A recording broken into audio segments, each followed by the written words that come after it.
avatars. So these Leela avatars are also called as in every day of Brahma there are 14 Manus, so 14 Manvantara avatars. So all the names are there. And out of these 14 Manvantar avatars, Yajna and Vamana are also Leela avatars. Okay, so there can always be an overlap. The Manvantar avatars are also known as Vaibhava avatars. So different names. Then there are 4 Yuga avatars. So in Satyuga, the incarnation of God is white. In Treta Yuga is red. Dwapar Yuga is blackish. Kali Yuga is also blackish, but sometimes in a special Kali Yuga, his color is yellowish.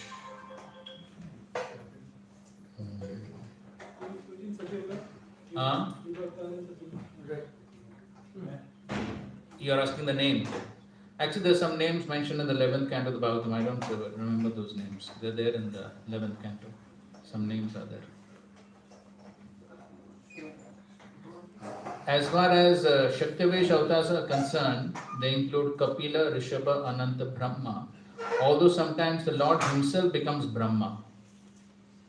Chatushna, the Kumaras, or the incarnation of knowledge. So that you can see in your this diagram also. The Shaktivesh avatars.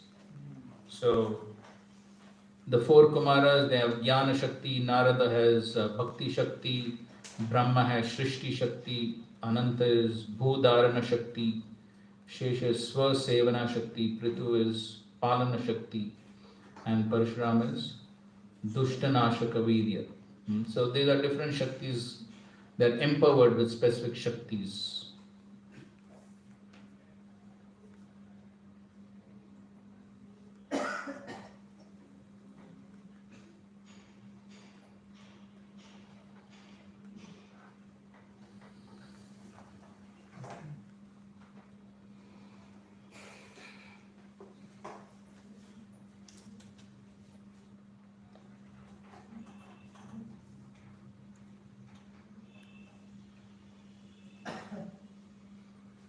So Prabhupada maybe already discussed this, but he writes, these innumerable universes are produced from the pores of Mahavishnu's body. As innumerable atoms pass through tiny holes in a screen, innumerable universes similarly emanate from the pores of Mahavishnu's body. As he breathes out, innumerable universes are produced, and as he inhales, they're annihilated. All of the energies of Mahavishnu are spiritual, they have nothing to do with material energy. In the Brahma Samhita, it is stated that the predominant deity of each universe, Brahma, lives only during one breath of Mahavishnu. What is Brahma's life? What is the duration? In 311 trillion 40 billion earth years. And that long life of Brahma, from the viewpoint of Mahavishnu, is one breath. Then what is our life compared to Mahavishnu?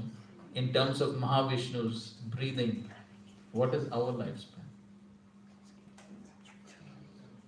So insignificant. So therefore in the Bhagavad Gita, the purpose Prabhupada writes that even Brahma's life is like a flash of lightning. Lightning flash. So what is our life?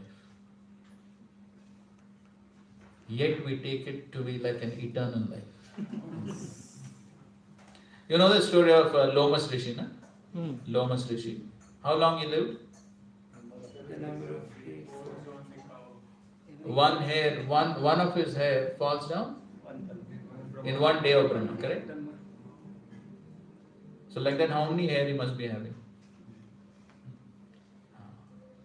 And yet he didn't even build a cottage. So Narada asked, why don't you at least build? Life is short. So then, what we must consider about our life? So short, so short. So therefore, there is no question of wasting. Maximum 100 years. That also these days no guarantee. 100 is too long these days. 60, 70. So therefore, the important point is that one has to understand these things. Life is so short. Okay, now something about these Gunavataras, Brahma, Vishnu and Mahesh, Shiva. So Prabhupada is writing here, in the form Garbhodaksha Vishnu, Lord maintains each universe and tends to its needs. Although he is within each material universe, the influence of material energy cannot touch him. Please note the point. Garbhodaksha Vishnu is within the universe. Somebody may say, oh, he is within the universe, maybe material energy affects him within the universe. No, material energy does not touch him. Now, when it is required, this very same Vishnu, which very same Vishnu? Garbhodaksha Vishnu, takes the form of Lord Shiva and annihilates the cosmic creation. Vishnu takes the form of Lord Shiva. Therefore, what is the example? Kshiram yatha dadi vikara vishesha yoga sanjayate nahi tata pritagasti heto yasham bhutam api tata samupeti karya govindamadi purusham tamaham. So you know the famous example of milk and yogurt. So not much difference. It is the same transformation of milk, but has a different function. So that's the same, similar relation between Vishnu and Shiva. So in one sense, non-different, but a different function. So therefore, this very same Vishnu takes the form of Lord Shiva and annihilates the cosmic creation. The three secondary incarnations, Brahma, Vishnu and Shiva, the predominant deities of the modes of material nature. The master of the universe, however, is Garbhodaksha Vishnu, who is worshipped as the Hiranyagarbha super soul. So he is the super soul for the universe. Hiranyagarbha super soul. The Vedic hymns describe him as having thousands of heads. The third incarnation of Vishnu, Kshirodaksha Vishnu, is the incarnation of the mode of goodness. He is also the super soul of all living entities and he resides on the ocean of milk within the universe. Thus Chaitanya Mahaprabhu described the Purusha Avtaras. Then we have the Leela Avtaras and then Guna Avtaras.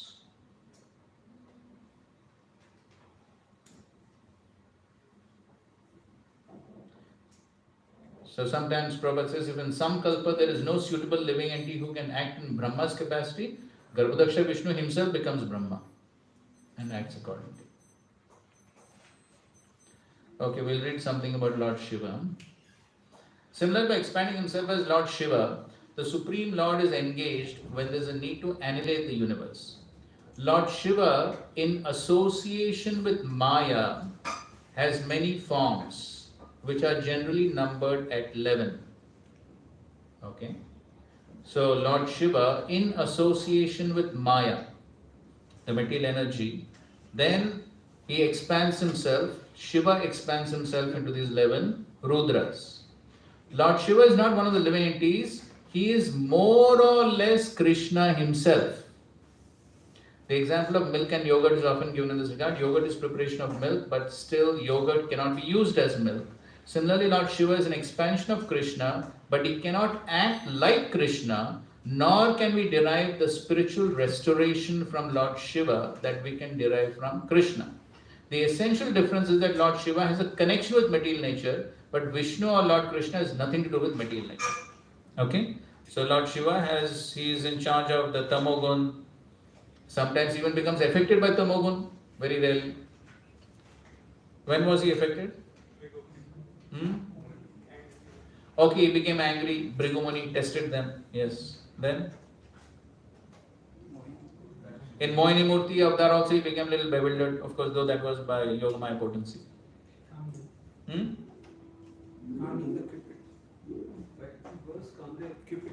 Kamdev. Okay, he burned Kamdev. Okay, fine. Also, Prabhupada writes in the Sati pastime, when Sati gives up her life, there also Prabhupada, so we see Lord Shiva became excessively angry and he created Veerbhadra. So there also Prabhupada writes that it is due to, excessive anger is due to influence of Tamogun.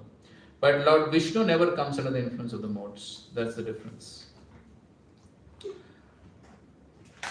Anyways, Prabhupada is quoting from Srimad Bhagavatam 10.88.3. It is stated that Lord Shiva is a combination of three kinds of transformed consciousness known as Vaikarika, Tejasa, and Tamasa. You have to see these details. He is quoting from the Brahma Samhita, the original candle. Then there are Manvantara avatars, incarnations with Manus. No possibility of counting the Manvantara avatars. Okay, so they are also unlimited, but there are 14 Manus appear in one Kalpa or day of Brahma. For each Manu, there is a Manvantar avatar. And then is given the calculation of Brahma, and then there are 420 Manus during 1 month of Brahma. During 1 year of Brahma, there are 5040 Manus. Since Brahma lives for 100 of his years, it is calculated that there are 5,400,000 Manus manifested in the lifetime of one Brahma. Since there are innumerable universes, no one can imagine the totality of the Manvantar incarnations. Because that is only for one universe. How many universes? Unlimited. So, therefore, unlimited Manvantar incarnations. Countless universes are produced by the exhalation of Mahavishnu, and thus no one can begin to calculate how many Manus are existing at one time. But each Manu has a different name. First Manu is Swayambhu, second is Swaroshisha, third is Uttama. So all these details are there. Okay. Then coming to Yuga avatars. 4 yugas, Satya, Treta, Dwapar, Kali. Each millennium the Supreme Lord appears in an incarnation of different color. In Satya Yuga, color is white, Treta Yuga red, Dwapara blackish, Kali Yuga yellow. This is confirmed in Srimad Bhagavatam by Garg Muni. Then different process in each of the yugas.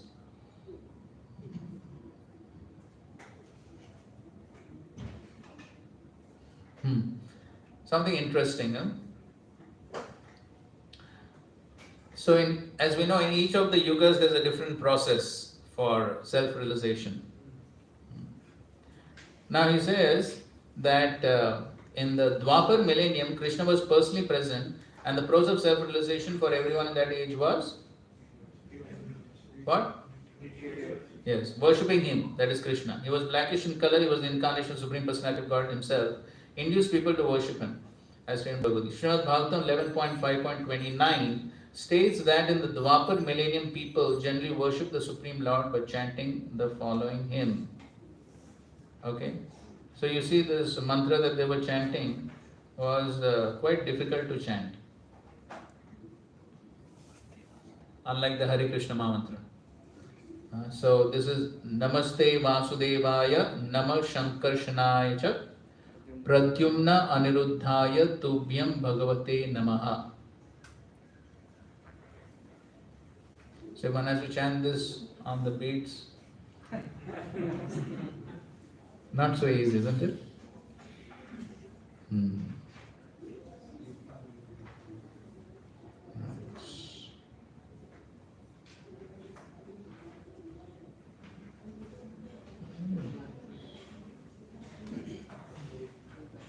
Okay, then we already discussed this. How to recognize the avatar. You remember when we discussed 1.1.1? 2 types of symptoms. What are they? Swarup Lakshan, Tatastha Lakshan. You remember that? Swarup Lakshan, there are 3 aspects. What are they? Akriti, Prakriti and Swarupa. You remember that? Yeah. Akriti means bodily features, Prakriti means the nature, Swarupa means the constitution. Okay. Okay, now Shaktavesh avatars. The Lord then pointed out that there is no limit to the Shaktavesh avatars, but that some can be mentioned as examples. The Shaktavesh incarnations are of 2 kinds, direct and indirect. When the Lord himself comes, he is called Sakshat or direct Shaktavesh avatar. And when he empowers a living entity to represent him, that living entity is called as an indirect or Avesh incarnation. So you can see that in your diagram also. So there is direct and indirect. So when the Lord himself comes, he is called direct. And when he empowers a living entity, it's called indirect or Avesh. Examples of indirect avatars are the four Kumaras, Narad, Prithu, Parshuram. Okay, these are examples of indirect. These are actually living entities who are given some specific power by the Supreme Personality of Godhead. When a specific opulence of the Supreme Lord is invested in specific entities, they are called as Avesh avatars. So then he is giving the four Kumaras represent Supreme Lord's opulence of knowledge, Narada, devotional service, in Brahma, creative power, King Prithu, power of maintaining living entities, Parshuram, the power for killing evil animals. Now the second category is Vibhuti. Okay, Vibhuti, special favor of the Supreme Personality of God. And 10th chapter, Lord Krishna says that living entity especially powerful or beautiful should be known to be especially favored by the Supreme Lord. Okay, so we know the list of Vibhutis Krishna is giving in the 10th chapter. So there is some specific opulence somebody may have, then that is a Vibhuti, which is basically, as Krishna says, spark of Krishna's unlimited Vibhutis. Now, examples of direct or Sakshat Shaktavesh avatars are Shesh incarnation and Ananta incarnation. So these are directs. This is the Lord Himself. So in Ananta, the power for sustaining all the planets is invested, and the Shesha incarnation is invested with the power for serving the Supreme Lord. So these are direct. Okay. So these are about the various incarnations.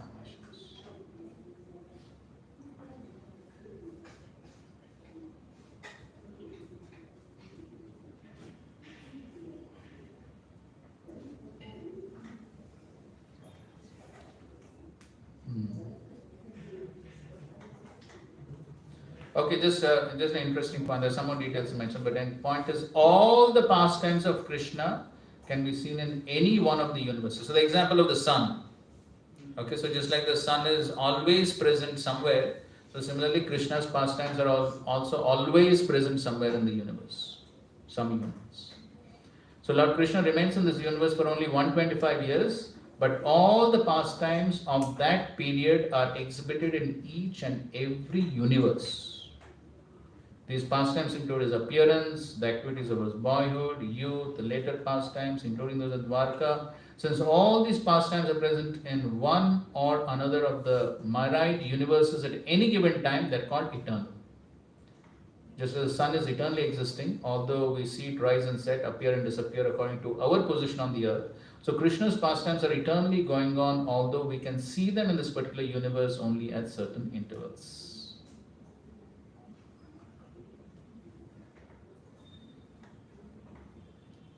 Okay, fine. Hare Krishna. That's our discussion on the avatars. Thank you. Yes, Guru. Anand says two personalities or one personality. Ananta and Shesh. So it seems there are two personalities. But again, they're all expansions of Balaram, Shankarshan. But they have two functions. So two functions, two personalities. So sometimes it's an Ananda Shesh. No? It appears to be one personality. But when they're performing two different functions, they're two personalities. But ultimately they're all expansions of Balaram. Okay? All these incarnations, they all are equally powerful as there are expansions of Krishna. But still there is some difference. So simultaneously there is difference and simultaneously. Yes. So all these different incarnations, they are exhibiting less potency, this Swamsha. That Prabhupada explains in detail in the 20th verse.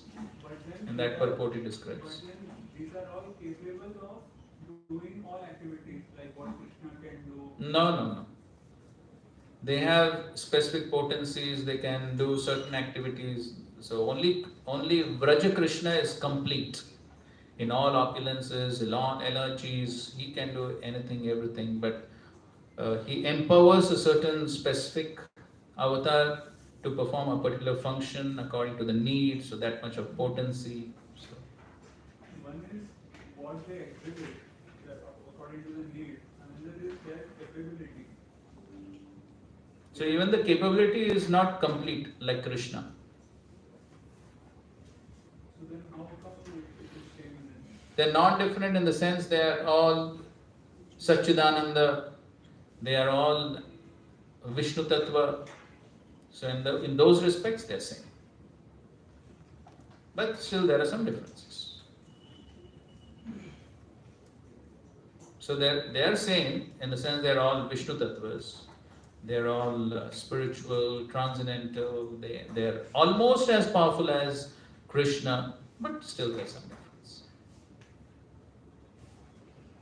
They have specific power that is given to them for a specific function. So there are some differences.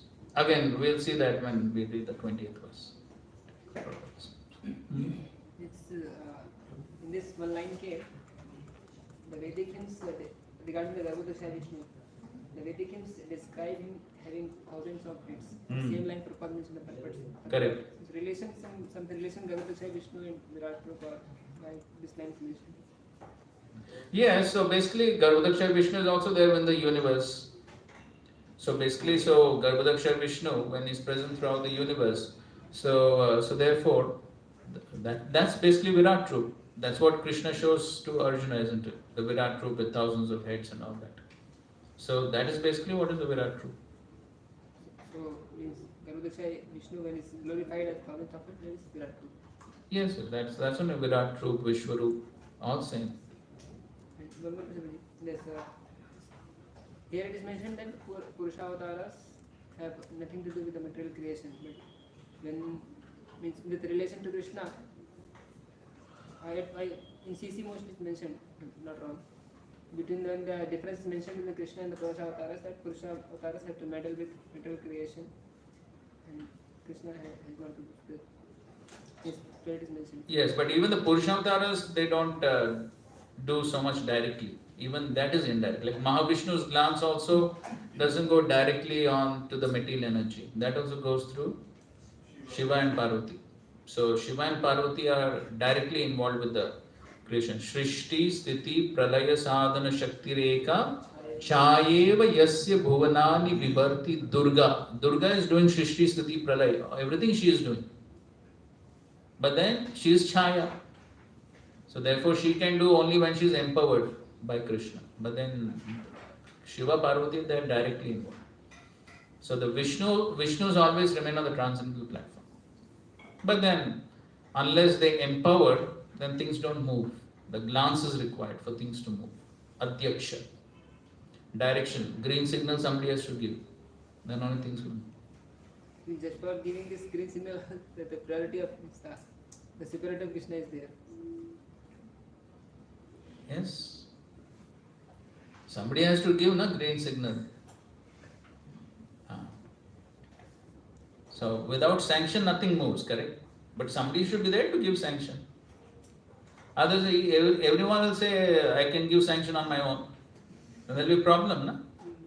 Sanction giver should be one, isn't it? In every organization, therefore, there is one top person, though everyone wants to be the top.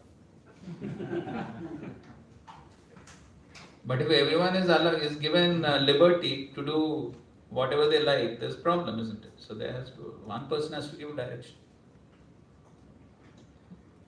Okay, fine. One last question. What is mean by this 12 incarnations? They are presiding people.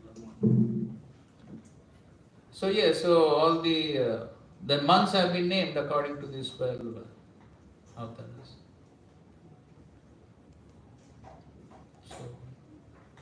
So what's the question? What do you mean by presiding? What is the significance? What is What is the significance of each month?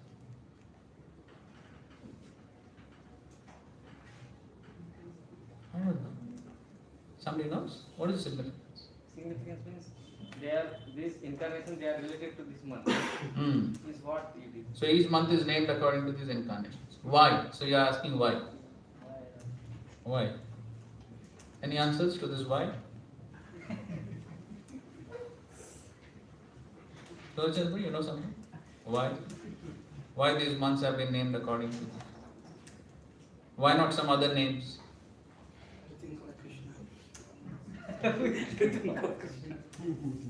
Okay, that's a good answer. So that we can think of Krishna while remembering the months. Ultimately, that's the purpose of life, isn't it? To think of Krishna. Smartavya Satyam Vishnu Vismartavya. Alright? Okay. What is the function? So these 12 incarnations prescribed over the month. What are the other 8? The additional 8 which we discussed. There he says these are pastime forms of the Lord. Various pastime forms. So each of those, they're performing different pastimes. So those names we saw. You have those names? Purushottama, Achyuta, Narasimha, Janardana. So they're all various pastime forms. They're performing different pastimes in Vaikuntha. That's all. Yes, so everything is unlimited. What many? They're unlimited. Unlimited pastimes, unlimited forms, everything unlimited. This is only a little glimpse. No, actually they're not 8, they're unlimited. But these are principal ones, that's why they're named. So Balaram is Vaibhav Prakash. He is in the Savior Bhav. So he is the source of all the incarnations. And we see that in each of the incarnations, the Lord comes always in these 2 features of Sevak and Savior. Like Lord Ramchandra is coming with Lakshmana, and then Krishna and Balaram. Similarly, all Purushottama is also there, Harikananda Shiva. So, if Balaram is in the Savior Bhav, then the expansions, again, he has manifestations of Sevak and Savior in each of the incarnations again. So basically all these incarnations are basically expansions only of Krishna. Krishna and all his expansions, they come together. So Shankarshan, Pradyumna, and Vasudeva, Shankarshan, Pradyumna, Aniruddha, they come as Ram, Lakshman, Bharat and Shatrughan. They're basically these 4 only. Correct? These 4 only are the manifestations. So, is it that Krishna is expanding to Vasudeva and Balaram is expanding to Shankarshan? Like that? So each of, so basically it is Krishna who is expanding into all these forms. Ultimately everything is coming from Krishna, isn't it? But then we see that if we say that Balaram is only the source of Vasudeva, Shankarshan, Pradyumna, then his role gets changed because he is serving the Vasudeva as Shankarshan, like Lakshman to Ram and like that. See, ultimately all the forms of the Lord are basically meant for the pastimes of the Lord, the various pastimes of the Lord. There are various pastimes. So therefore, ultimately all these forms they are helping the Supreme Lord relish his various pastimes. So they are all in the. But of course, when Krishna expands, so he is expanding himself. Krishna is expanding into Rama, Narasimha, and all these various forms. And then all the other forms, they come to assist him. So it's like we read Vasudeva. What is Vasudeva? Prabhupada is writing. Who is Vasudeva? It is the same Krishna. He has a different thinking.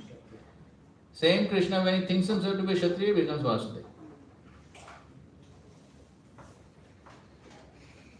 So therefore it's Krishna only who is expanding himself into all these different forms. So Krishna is expanding into Balaram. Then, so Balaram can come as Shankarshan. But then ultimately what is the source for each one of them? Ultimately the source for each one of them is Krishna. But then ultimately for assisting the Lord in his various pastimes, then all these various forms come to assist him. So Krishna expands himself to Vasudeva, Balaram expands himself into Shankarshan. So, and then all these other forms are coming from Shankarshan. But then ultimately what? Ultimately all the forms are eternal. They're always present, they're always assisting the Lord in his various pastimes. Okay? Fine. That's enough discussion on that. Bolo.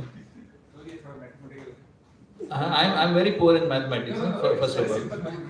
Just like in Vaibhav Vilas, like Chatur, you have each Chatur, like Santakam Pradyumna, Vasudha Santakam Pradyumna, they expand 3 into 4 is 12.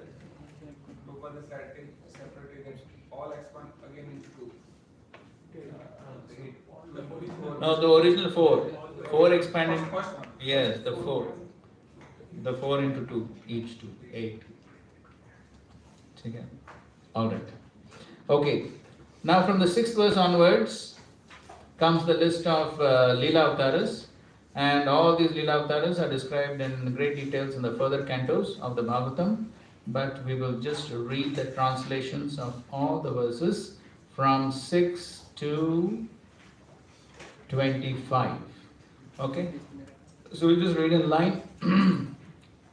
Okay, maybe we can begin from behind. Yes, Prabhu, please start. Okay, sorry, we forgot.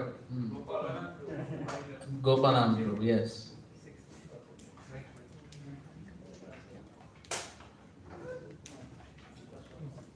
Sixth verse translation. First of all, in the beginning of creation, there were the 4 unmarried sons of Brahma, the Kumaras, who being situated in the vow of celibacy, underwent severe austerities for realization of the absolute truth. Next. The supreme enjoyer of all sacrifices accepted the incarnation of Bor, the second incarnation, and for the welfare of the earth, he lifted the earth from the nether region of the universe. Yeah, Prabhupada, that's an interesting one, the purport. The incarnation of the boar was to take the earth out of Pluto's region of filthy matter, picking up something from filthy places done by boar. And the all-powerful personality of God displayed this wonder to the asuras. So whatever function is required, then the Lord takes that form. Next. In the millennium of the rishis, the personality of Godhead accepted a third empowered incarnation in the form of Devarshi Narada, who is a great sage among the demigods. He collected expositions of the Vedas which deal with the devotional service and which inspired non-fruitive action. In the fourth incarnation, the Lord became Nara and Narayan, the twin sons of the wife of King Dharma. Thus he undertook severe and exemplary penances to control the senses. The fifth incarnation, named Lord Kapila, is foremost among perfected beings. He gave an exposition of the creative elements and metaphysics to Asuri Brahmana, for in course of time this knowledge had been lost. Okay, that's the name of a Brahmana. So not an Asur. His name is that. The sixth incarnation of the Purusha was the son of the sage Atri. He was born from the womb of Anusuya, who prayed for an incarnation. He spoke on the subject of transcendence to Alaraka, Prahlada and others. Yadu, etc. The seventh incarnation was Yagya, the son of Prajapati Ruchi and his wife Akuti. He controlled the period during the reign of Swayambhu Manu and was assisted by demigods such as his son Yama.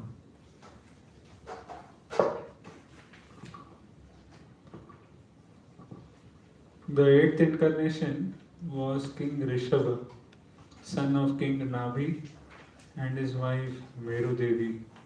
In this incarnation, the Lord showed the path of perfection, which is followed by those who have fully controlled their senses and who are honored by all orders of life.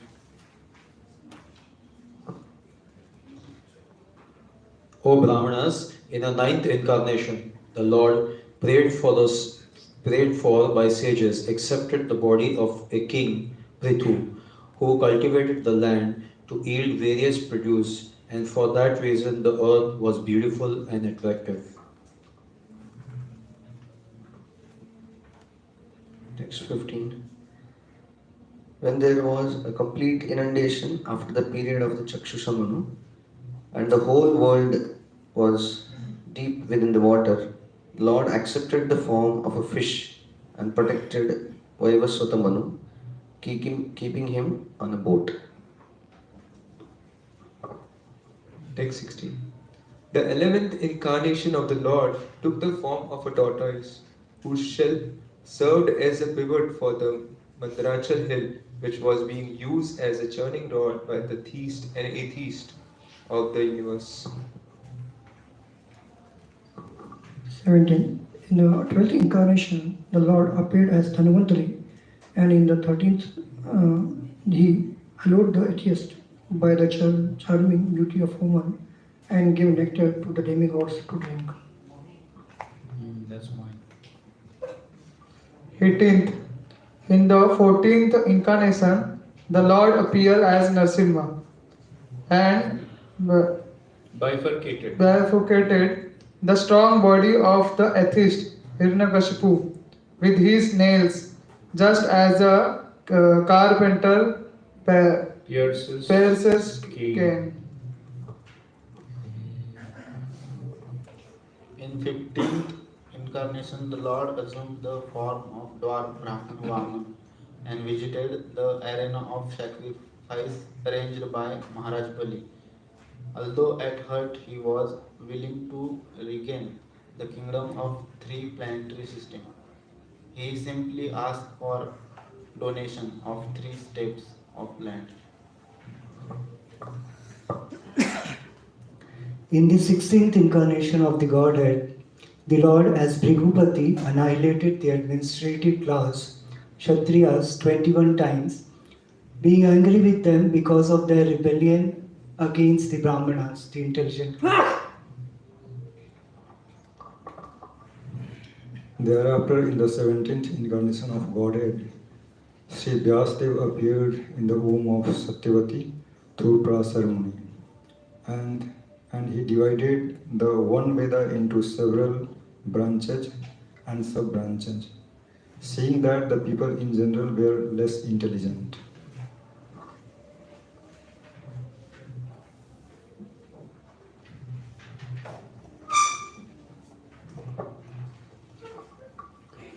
In the 18th incarnation, the Lord appeared as King Ram in order to perform some pleasing work for the demigods. He exhibited superhuman powers by controlling the Indian Ocean and then killing the atheist King Ravana, who was on the other side of the sea.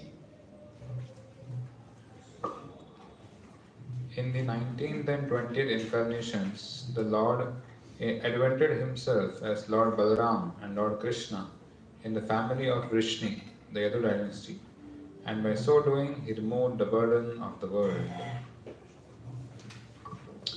There, in the beginning of Kali Yuga, the Lord will appear as Lord Buddha, the son of Anjana, in the province of Gaya, just for the purpose of deluding those who are envious of the faithful theists.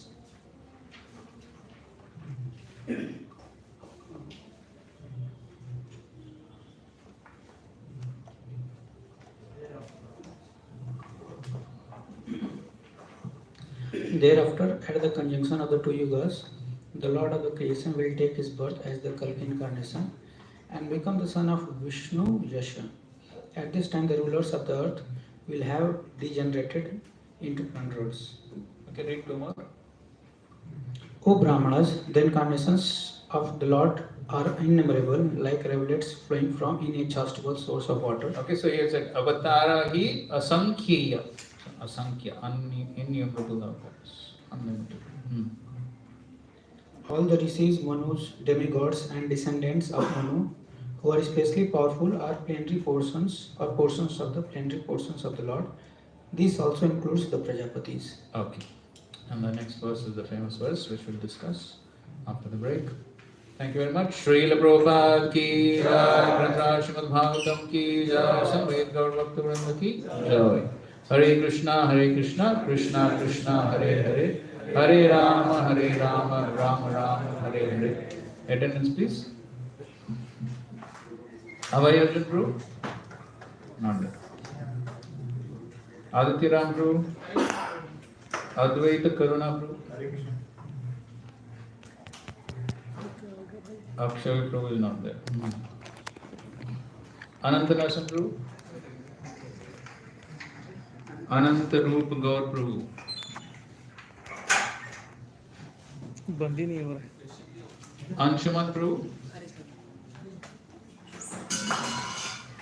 चैतन्य जीवन प्रभु, चैतन्य शास्त्री प्रभु,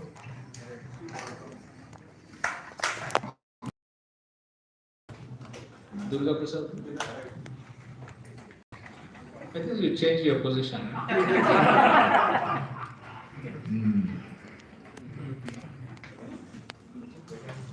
Gopalan. अच्छा. Very good. Hemgiri Prabhu.